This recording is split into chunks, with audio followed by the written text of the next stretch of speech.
তুমি হেৰি কৰা তুমি আগলৈ আহা মই এনেকৈ উঠাবলৈ মানে নক'লে অসুবিধা মানে আচলতে 4গৰাকী ছাত্ৰ ছাত্ৰী আৰু তাত আপত্তিজনক কিছুমান তেওঁলোকক গ্ৰেপ্তাৰ কৰিছে আৰু সেই ৰেষ্টুৰেণ্টখনৰ মালিকক গ্ৰেপ্তাৰ কৰিছে আৰু তাৰপিছতো চতিয়াত আমাৰ ব্লকৰ সন্মুখত এনেধৰণৰ কাৰ্যকলাপ ৰাইজৰ অভিযোগত পুলিচে তদন্ত কৰি আপত্তিজনক নথি-পত্ৰ আৰু কিছু তথ্য সংগ্ৰহ কৰিছে আপত্তিজনক বস্তু আৰু এগৰাকীক গ্ৰেপ্তাৰ কৰি জেললৈ প্ৰেৰণ কৰিছে চতিয়া সেই আমলখিয়াতি গাঁৱৰ ওচৰত আৰু নাগশংকৰ সেই ৰেষ্টুৰেণ্টখনৰ যিগৰাকী মালিক আমাৰ হেমন্ত মেছ তেওঁক গ্ৰেপ্তাৰ কৰিছে আৰু লগতে 4গৰাকী ছাত্ৰ ছাত্ৰী আৰু ইতিমধ্যে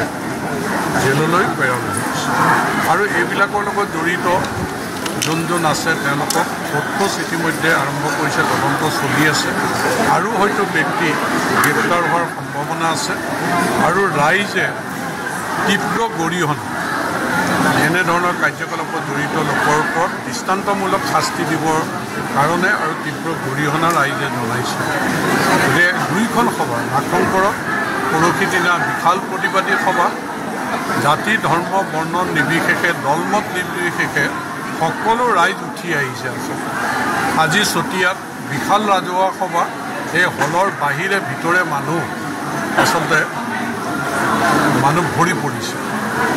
মানুহে বিচাৰিছে যে চতিয়াৰ এনে অনৈতিক কাৰ্য চতিয়াত ভৱিষ্যতে যাতে কেতিয়াও হ'ব নোৱাৰে তাৰ কাৰণে পুলিয়ে পোখাই গলাটো বিচাৰিছে আৰু প্ৰশাসনক সেই দায়িত্ব অৰ্পণ কৰিছে ইতিমধ্যে এই বিষয়ত আয়ুক্ত ডাঙৰীয়া আৰু আৰক্ষী অধীক্ষক ডাঙৰীয়াই ব্যৱস্থা গ্ৰহণ কৰিছে আৰু অসমৰ মাননীয় মুখ্যমন্ত্ৰী ডাঙৰীয়াকো এই কথাবিলাক মই অৱগত কৰিছোঁ আৰু তেখেতেও প্ৰশাসনক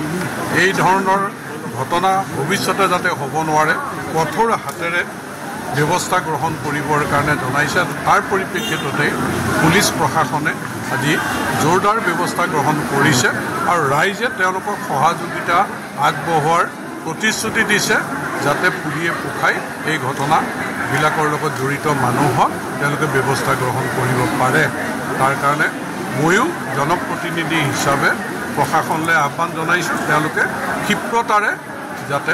ব্যৱস্থা গ্ৰহণ কৰে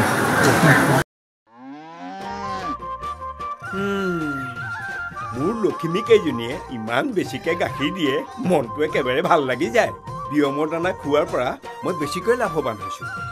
আপোনালোকেও বিয়মৰ দানা খুৱাওক আৰু এইটো বেছিকৈ লাভ কৰক